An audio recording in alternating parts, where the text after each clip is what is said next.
you've ever hesitated to put a trade on, completely missing an obvious opportunity, or maybe you were in a winning trade and you didn't want to take profits because you felt if it just went a little bit further, you'd make that much more, well, listen up, this video is for you. Why does this happen? What's going on with us traders that causes this to happen? We go into it with a plan, and all of a sudden, as soon as we enter the trade, plan's out the window, and we're doing whatever the hell we feel like. What is occurring here? The answer is emotions. Emotions are responsible for some of the strongest human reactions you can imagine. And the goal of every trader is to trade without emotion. What's triggering our emotions to fire off, even though our goal is to do this without emotions at all? Why can't we do it? What's causing our emotions to fire in the trade? The answer to that question is we are perceiving fear in the trade. Let's go back thousands of years ago and let's kind of get a grasp on what's happening inside of our brains. Back in the caveman days, our emotions were pretty much responsible for keeping us alive,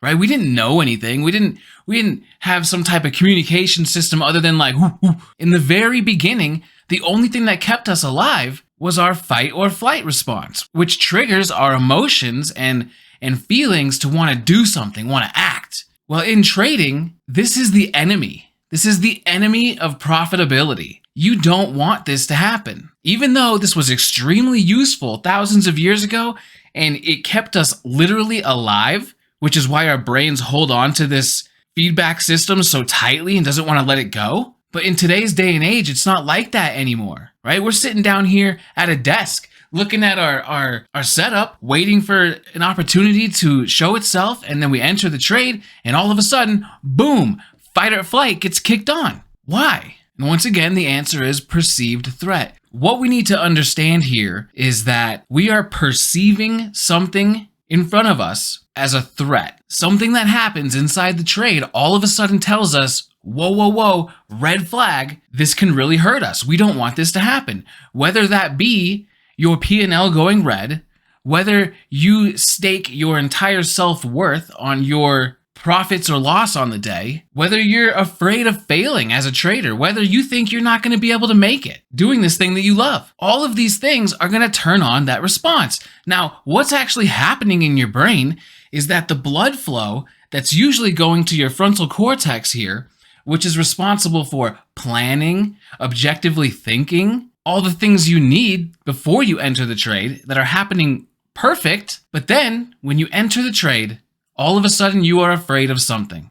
Whatever that happens to be, your brain is now flipped on fight or flight. It's wartime. Your mind is going to start talking to you, trying to talk you to get out. It's not safe. We're afraid. Don't allow this thing to get us. And the further along the trade goes, whether it's in your favor or against you, the louder this feeling is going to get. You need to be able to control this. You can't let this happen. And the first step of controlling this is figuring out what it is inside of you that you are afraid of happening in the trade. My philosophy is 95% of the emotional issues we have as traders when trading come from our sizing. If you're afraid of loss, if you're afraid the trade is going to fail, you're in too heavy. You've got too much of a position size. If you're afraid of having a red day, then you define success incorrectly. If you're afraid of having a string of losses, or that maybe your strategy isn't as solid as you think, then that's something again you need to work on.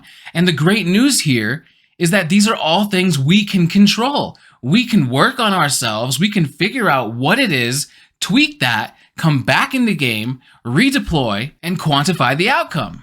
This is all measurable. So check this out. Over here, we've got a trader who's got a $30,000 account. He's in the stock. He took a position, and the stock has now pulled back. Over here, we have another trader. Same $30,000 account. Same exact stock, same exact position that they bought at, same pullback. Look at the difference. The only thing different here is their position size. One of them managed their risk. The other one, all he's thinking about is gambler mindset of how much he can make. If you've been around for a minute, you know that I trade the 1% rule. What this does is it limits your downside risk, so it limits how much money you can lose, but by only risking 1% of your account, this is also going to limit how much you can make. That might sound like a bad thing at first, but understand the emotions get fired on both ways. Okay, whether the trade is green or red, the emotions can still fire. If it's too green, if it's too much profit, that you're not comfortable with yet, the same fight or flight is going to kick because you are afraid of losing what you've already gained. Now, if it goes red, you're now afraid of having to accept the loss, accept you were wrong, and realize, maybe something is not right. Now, this guy that didn't manage his risk and is only thinking about the upside potential, look at his position.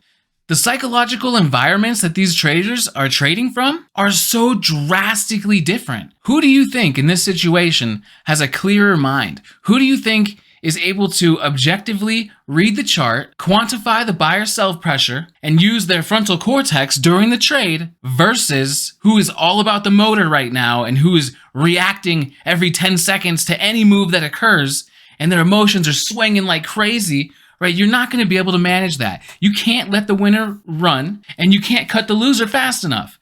So you probably took 20 executions, if not more. He probably walked away with a red trade because he wasn't able to mentally handle it. Even if the stock went in his favor 5 points, he's probably still red today. Now, the other guy who managed his downside risk, he was able to stomach that pullback. That wasn't too much at all. And guess what? Like I said, the stock moved 5 points in their favor and they walked away with a plus 5% trade. The whole account up 5%, one trade. They were both in the same thing. Why did one lose it and the other one made it perfect? Position size, man. Almost all emotional reactions in trading can be traced back to position size. Fear, hope, greed, hesitation, failure to take profits, holding the trade too long, letting it come back and turn into a loser, all come from your size. And the good news is now that you know this, now that you know that you can affect all of those emotional reactions based off of your risk tolerance and the size you're taking in the trade,